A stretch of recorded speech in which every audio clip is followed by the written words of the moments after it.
Un pasteur vous répond, le podcast où Florent Varac répond à vos questions, envoyez à contact@toutpoursagloire.com.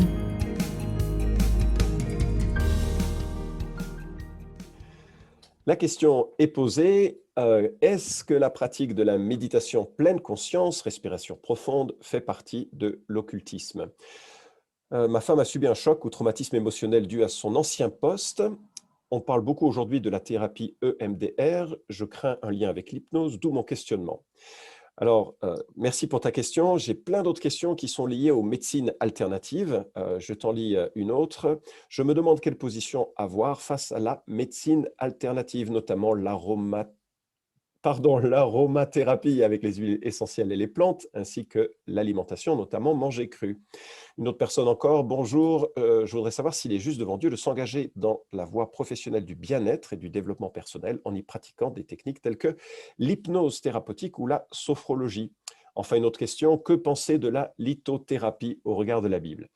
Alors, la bonne nouvelle, c'est que je ne suis pas médecin, et heureusement, mais la bonne nouvelle aussi, c'est que je suis accompagné d'un cher ami, Denis, avec qui je vais avoir ce podcast. Ils ont travaillé avec son épouse qui est également médecin et avec une pharmacien, la question des médecines alternatives. Donc, j'ai proposé qu'ils me rejoignent pour répondre à ces questions. Bonjour Denis, Bonjour. je te laisse te présenter en un mot. En un mot, ça va être dur, mais je peux faire en quelques mots. Donc, je suis médecin généraliste et j'exerce aux États-Unis. Alors, ceux qui habitent la région lyonnaise vont comprendre que j'exerce dans le quartier des États-Unis, dans la ville de Lyon, en France. Ouais, Donc, je suis alors médecin avant, ça faisait généraliste. rêver de travailler aux États-Unis, et puis maintenant peut-être un peu moins vu ce qui se passe là-bas, c'est un peu tendu. Alors écoute, Exactement. on assiste à une prolifération de médecines alternatives, parfois difficilement distinguables des techniques de bien-être. Toi, tu en penses quoi en tant que médecin? C'est vrai que je constate que la recherche du bien-être, du bonheur est devenue vraiment une préoccupation très actuelle. Et je pense qu'on est dans une société qui est de plus en plus centrée sur l'homme, sur son bien-être. Mes grands-parents qui étaient agriculteurs, ils ne se préoccupaient pas de leur bonheur, de leur bien-être. Ils cherchaient juste à cultiver la terre, à faire produire du lait à leurs vaches et à nourrir leur famille. Et c'est vrai que c'est une préoccupation actuelle qui va, à mon sens, dans une vision humaniste du monde. Et je pense que la méditation en pleine conscience s'intègre très bien là-dedans, avec l'idée que le projet, en tout cas, d'essayer de mieux vivre l'instant présent de façon calme, apaisée, en se relaxant, en se faisant du bien pour se libérer du flot des pensées, pour vivre simplement l'instant présent sereinement.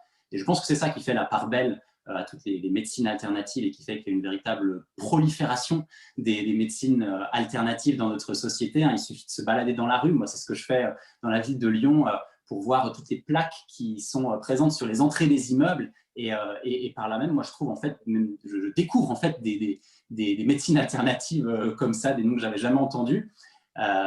Et c'est vrai que la médecine classique, elle arrive parfois à guérir, mais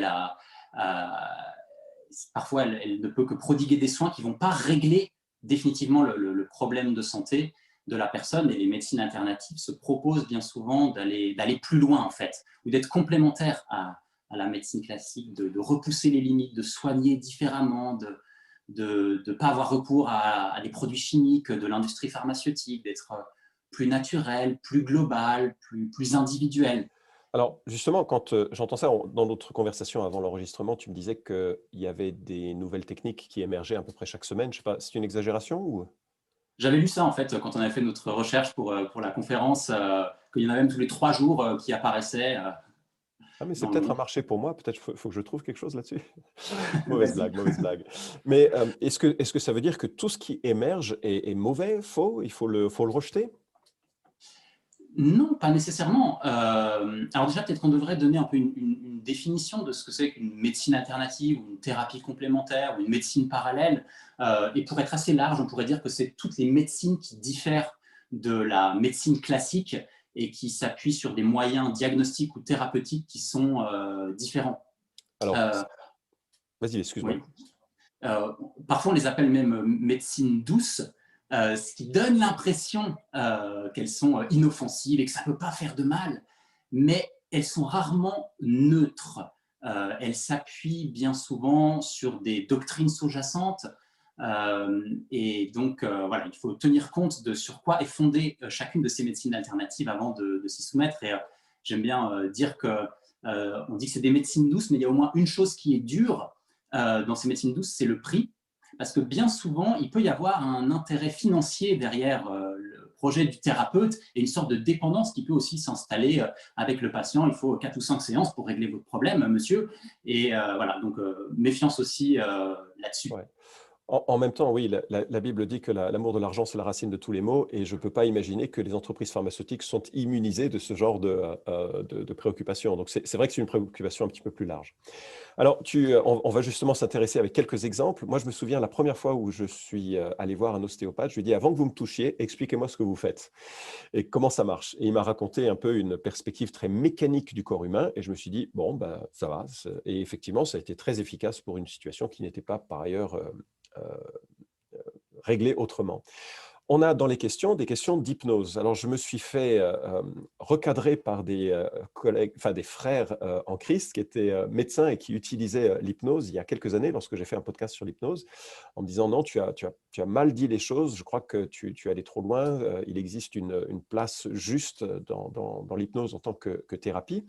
Alors, j'ai bien entendu leur argument, je ne suis pas bien placé pour en parler si clairement. Alors, Denis, puisque c'est une des questions, toi, tu dirais quoi de l'hypnose? Alors, ça pourrait justifier un podcast à part entière, mais en quelques mots, déjà, je dirais qu'il faut complètement enlever de son esprit toute l'hypnose spectacle, et notamment Mesmer, qui est un peu le chantre de l'hypnose spectacle. Et d'ailleurs, il ne se définit pas comme un hypnothérapeute, mais comme un fascinateur. Il n'utilise pas que l'hypnose, il utilise la programmation neurolinguistique, le magnétisme. Il dit qu'il faut qu'il trouve des personnes qui sont sensibles à son magnétisme pour que ça puisse marcher dans ses spectacles. Donc voilà, il faut vraiment éliminer ça de son esprit. Il faut aussi peut-être tenir compte, mais être prudent par rapport à l'histoire de l'hypnose, à comment est-ce que ça a émergé. Il y a eu des pratiques vraiment très, très bizarres qui ont conduit petit à petit à développer l'hypnose thérapeutique telle qu'elle est pratiquée aujourd'hui et qui a véritablement été développée par un psychiatre américain au XXe siècle, Milton Erickson. Et c'est lui qui a vraiment développé l'hypnose thérapeutique telle qu'elle est pratiquée par les hypnothérapeutes aujourd'hui. Et donc, voilà, c'est vraiment important de se focaliser plutôt sur l'hypnose thérapeutique dans notre propos. Et toi, a priori, quand tu parles de l'hypnose thérapeutique, tu n'y vois pas forcément une contradiction avec la spiritualité biblique chrétienne. Non, pas par nature. Maintenant, je pense qu'il y a de nombreux points de vigilance à avoir. Hein. L'hypnose, en fait, ça vient le terme en lui-même vient du grec hypno, qui veut dire sommeil. Mais en fait, l'état hypnotique, c'est pas un état de sommeil, c'est un état un peu entre la veille et le sommeil. C'est un état de conscience altérée dans lequel l'hypnothérapeute va placer le patient à travers un certain nombre de techniques que je ne vais pas détailler.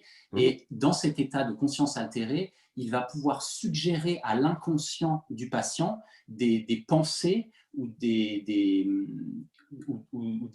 suggérer que des perceptions sur la réalité du patient. Typiquement, un patient qui souffre, qui présente des douleurs très intenses, qui souffre beaucoup, la douleur étant une sensation subjective, eh bien, il va suggérer à ce patient que ce qu'il ressent n'est finalement pas si douloureux. Et quand le patient va revenir à son état de veille habituel, eh bien, il va avoir comme inscrit dans sa conscience également, par l'utilisation, par le vecteur de l'inconscient, que ce qu'il ressent n'est pas douloureux. Et du coup, il va moins ressentir la douleur. Ou alors, le praticien va pouvoir suggérer que le tabac, c'est quelque chose de dégoûtant, d'écœurant, et quand la personne va revenir à son état de conscience normal, il va avoir cette idée dans la tête que le tabac, c'est dégoûtant. Quand il va avoir une cigarette, il va être écœuré, il ne va plus fumer. Voilà. Donc c'est des suggestions qui sont bonnes en soi. Une forme de persuasion par la suggestion qui n'est pas forcément négative et donc qui corrige un peu les éléments du podcast précédent où j'ai pu aborder les choses de façon un petit peu plus négative. On a également dans la question la technique de l'EMDR. Tu peux rapidement nous en dire quelques mots, puis ensuite on va essayer d'être plus général avec la manière de distinguer les choses. Eh ben, l'EMDR, c'est intéressant parce que justement, c'est un soin, on va dire, de psychothérapie qui est purement technique. Il n'y a pas de doctrine sous-jacente, de vision du monde, de vision de la maladie. Ça a été découvert en 1987 par une psychologue américaine qui s'appelle Francine Shapiro et qui a remarqué en se baladant dans un parc que quand elle faisait des mouvements alternés droite-gauche avec les yeux, eh bien, ça faisait disparaître ou atténuer ses pensées négatives. Elle s'est dit, tiens, c'est bizarre. Et donc, elle a vraiment fait des recherches. Elle a mis en place un protocole de recherche. Les patients qu'elle a utilisés, c'était des vétérans de l'armée américaine qui souffraient d'états de stress post-traumatique. Et elle a étudié, voir si ces techniques fonctionnaient. Et elle a eu de très bons résultats. Ça fonctionnait. Donc, c'est vraiment intéressant à utiliser dans les états de stress post-traumatique pour, entre guillemets, faire diminuer la charge émotionnelle liée à un événement traumatisant. Et c'est un plan purement technique. C'est sûr que les neurosciences sont fascinantes. Enfin, j'aime beaucoup lire 2-3 articles ou livres sur ces questions et on voit tous les progrès qui sont faits sur la manière dont Dieu nous a constitués dans notre conscience et la manière dont on peut aussi guérir de certaines choses. Donc, ouais, merci beaucoup de cet éclairage. Alors, certaines des techniques de médecine alternative sont amusantes, folkloriques, et puis peut-être elles ne font pas plus de mal que l'argent qu'on en perd, mais d'autres sont peut-être plus problématiques. Alors, comment est-ce que toi, qui es à la fois un médecin, et à la fois aussi un disciple de Christ, mais impliqué dans la réflexion sur ces questions, comment est-ce que toi, tu tracerais les frontières pour celui qui nous écoute dans ce podcast, celui ou celle qui nous écoute et qui se dit, moi, j'aimerais avoir quelques principes utiles?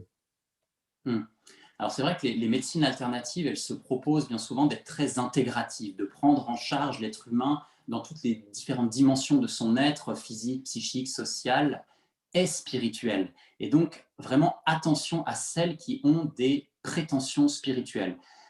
Parfois, c'est vraiment facile, pour répondre à ta question, d'éliminer ou d'écarter certaines thérapies complémentaires ou médecines alternatives, notamment lorsqu'elles sont vraiment purement d'ordre spirituel. Je pense aux chamans qui vont, à travers des danses mystiques, des transes, de l'utilisation de prières, de plantes, essayer de faire d'éloigner les mauvais esprits qui seraient à l'origine de la maladie présentée par la personne. Voilà, très clairement, c'est spirituel. Les coupeurs de feu, les guérisseurs, les radiesthésistes, les magnétiseurs, tout ça, c'est des personnes qui ont un don, qui ont reçu un don. Ils s'inscrivent dans une lignée initiatique.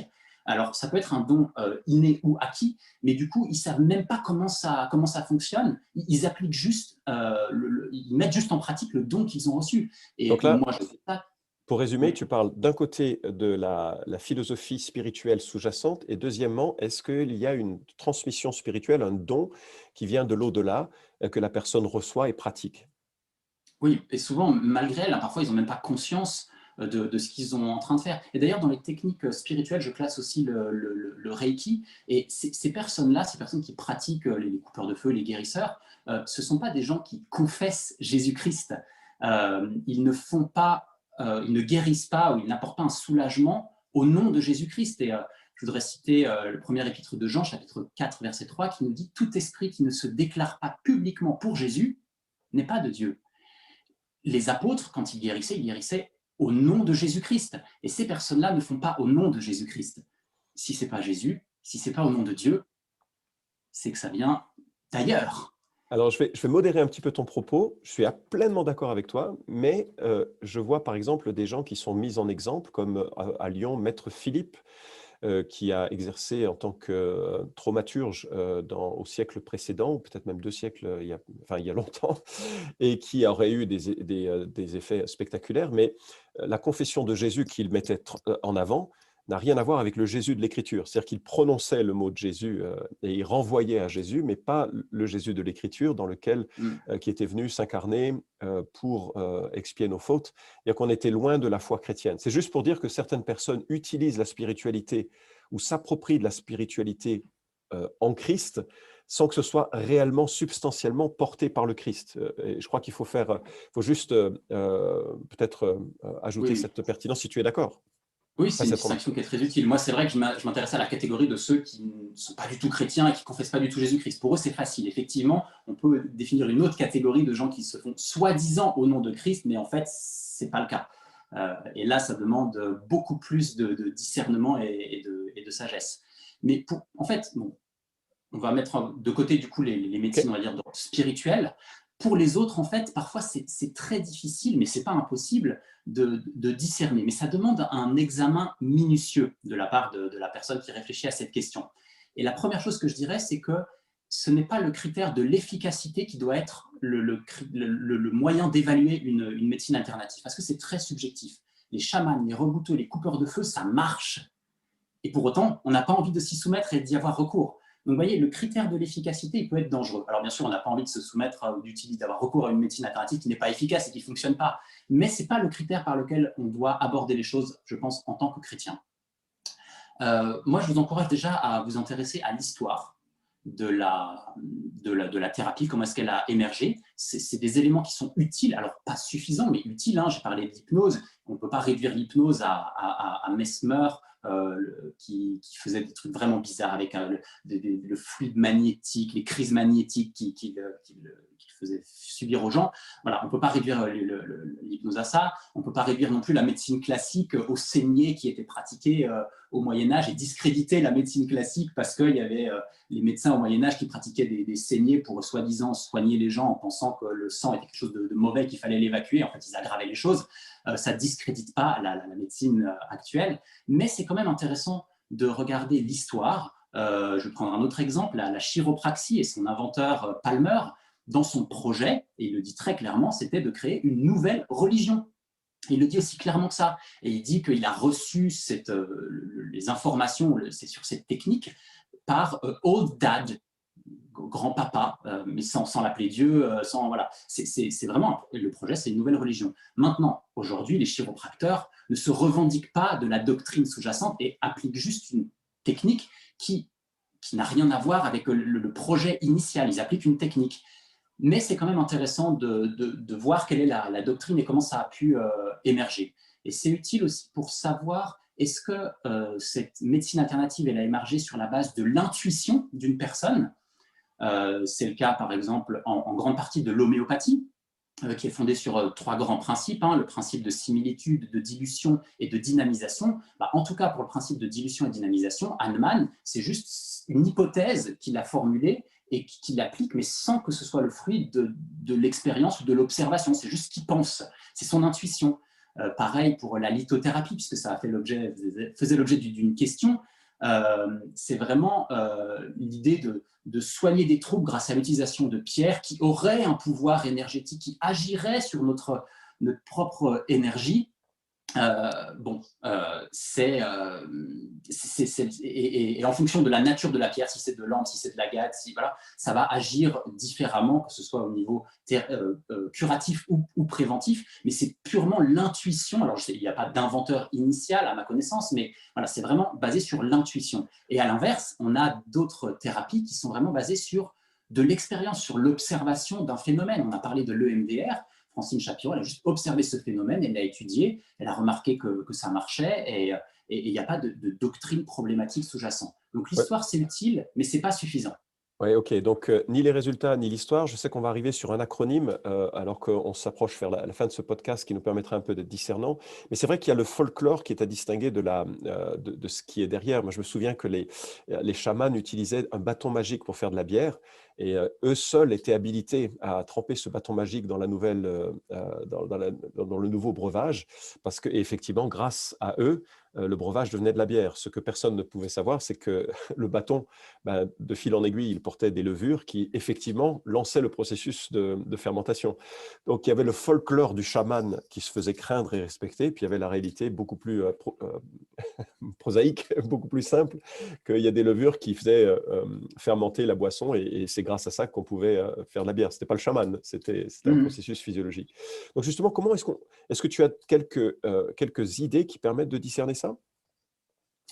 Oui, alors je ne connaissais pas l'histoire du chaman, mais c'est vrai que parfois on a des explications rationnelles aux phénomènes qu'on peut observer. Et donc, oui, on peut avoir des questions un petit peu à se poser concernant les médecines alternatives pour savoir si on veut y avoir recours ou pas. La première, ça va être de voir quel est le principe sous-jacent, comment ça marche. L'ostéopathie, par exemple, c'est manipulation. C'est très technique. C'est quelqu'un qui va vous toucher, qui va, si vous avez un problème au niveau d'une articulation, qui va faire une manipulation pour la remettre en place. Et d'ailleurs, si un ostéopathe ne vous touche pas, c'est qu'il ne fait pas de l'ostéopathie, c'est qu'il fait autre chose, qu'il fait du magnétisme, qu'il fait autre chose. Donc voilà, c'est important d'étudier la technique, savoir comment ça marche, mais aussi d'étudier la doctrine sous-jacente. Ça, c'est vraiment important. On distingue, on essaie parfois de distinguer technique et doctrine, mais il ne faut pas oublier qu'il y a des liens entre les deux. C'est le cas pour l'acupuncture, notamment, qui véhicule une vision énergétique du monde, de la médecine chinoise. Et il faut se poser la question de est-ce que c'est compatible avec la vision biblique du monde et de Dieu. Donc déjà, s'intéresser aux principes. Ensuite, s'intéresser à qu'est-ce qu'on peut attendre, l'attente. Qu'est-ce qu'elle prétend soigner, cette technique. Par exemple, l'aromathérapie, elle propose un traitement symptomatique. L'EMDR, elle propose de diminuer la charge émotionnelle liée à un événement traumatisant. Ensuite, il faut s'intéresser au thérapeute. Quelle est sa formation? Est-ce que c'est une profession qui est réglementée? Quelle est l'éthique de son travail? Lui, personnellement, pas seulement ce qui est écrit dans un code de déontologie écrit quelque part, mais lui, comment est-ce qu'il va pratiquer cette médecine, ce soin. Parfois, ça peut être utile de savoir qu'il y a des labels, par exemple pour les ostéopathes. Il y a un registre des ostéopathes de France qui recense tous les ostéopathes qui ont au moins fait, je crois, 4000 heures de formation. Pour l'EMDR, pareil, il y a un label EMDR Europe, parce qu'en fait, n'importe qui peut mettre ostéopathe sur sa plaque ou EMDR. Donc, voilà, il faut bien se renseigner sur quelle est la formation de la personne que vous allez peut-être aller voir. Et s'intéresser d'ailleurs à l'influence de la spiritualité du thérapeute qui peut intervenir dans sa manière de vous aborder. Donc, on a vu le thérapeute. Il faut s'intéresser bien sûr à l'impact spirituel.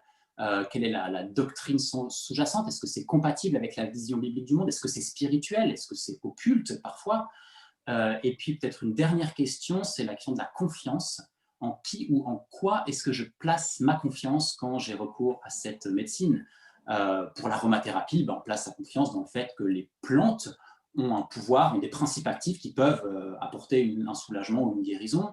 L'homéopathie, on va placer sa confiance pour le phénomène de dynamisation dans la mémoire de l'eau, l'idée que si l'eau a été en contact à un moment donné avec une molécule, elle va garder en mémoire cette molécule et pouvoir transmettre son effet thérapeutique. La lithothérapie, puisque ça a été abordé, en quoi est-ce que je place ma confiance quand je mets un collier d'ambre autour du cou, quand je porte un bracelet, quand j'ai un petit pendentif ou une pierre dans la poche.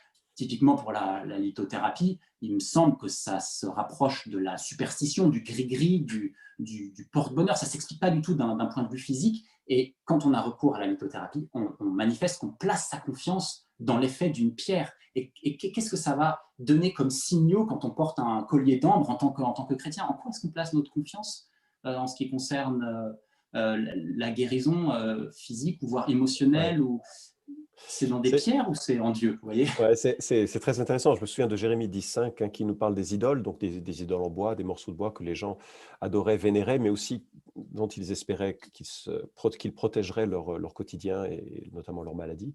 Et Dieu dit en Jérémie 10,5, ces objets, ces idoles ne peuvent ni faire du bien ni faire du mal. Le problème, c'est justement cette confiance que l'on a. J'ai noté principe, le R, je l'ai oublié. Alors, en fait, oui, c'était un petit acronyme que je proposais pour s'en souvenir. Donc, c'est l'acronyme pratique, donc PR pour le principe, avec il faut y mettre dedans l'histoire, le A pour attente, le T pour thérapeute, le I pour impact spirituel et le C pour confiance. En fait, l'idée de cet acronyme, c'est que les auditeurs soient vraiment autonomes pour eux-mêmes évaluer, avoir une sorte de grille de lecture qu'ils peuvent appliquer à n'importe quelle médecine parallèle. Pour éviter, Florent, que tu aies des podcasts à faire sur chacune des médecines alternatives. Et donc voilà, j'invite chacun à faire preuve de discernement, à rechercher par vous-même les réponses à toutes ces questions. Hein. Je voudrais citer Acte 17, l'état d'esprit des Béréens qui examinaient chaque jour les Écritures pour voir si ce qu'on leur disait était exact. C'est une attitude saine dans l'Église. À propos des enseignements qui sont donnés, je pense que c'est une attitude saine aussi vis-à-vis des médecines alternatives, d'aller vérifier même des choses que j'ai pu dire aujourd'hui, aller vérifier, chercher, Demandez des conseils peut-être à vos anciens, à des professionnels de santé chrétiens, la sagesse d'un grand nombre de conseillers. Voilà, faites un examen minutieux avant de vous lancer corps et âme dans les mains d'un thérapeute. Écoute, merci beaucoup, Denis. C'est vraiment très pertinent et utile. J'ai pas mal exploré la question de l'occultisme. C'est un peu mon arrière-plan avant de rencontrer l'Évangile. Et je trouve que j'en suis arrivé à définir un peu l'occultisme comme une capacité illégitime ou trompeuse à révéler des informations cachées ou mensongères. Deuxièmement, susciter une communion spirituelle illicite. Troisièmement, engendrer des événements positifs ou négatifs, parce qu'il y a la magie blanche, magie noire, on pourrait dire, et ce, indépendamment de Jésus-Christ et de l'Évangile, qui sont les médiateurs exclusifs de l'au-delà.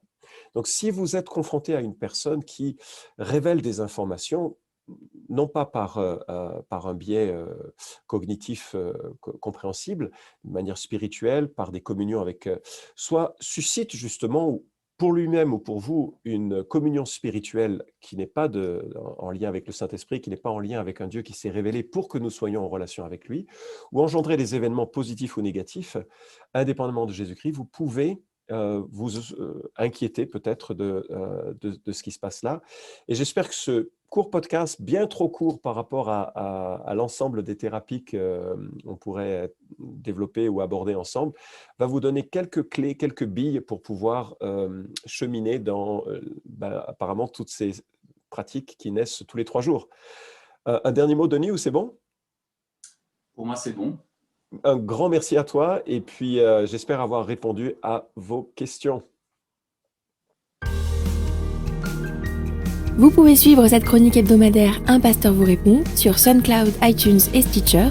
Retrouvez les questions déjà traitées sur toutpoursagloire.com. Si vous aimez ce podcast, merci de le partager sur les réseaux sociaux et de laisser une note sur iTunes. À la semaine prochaine!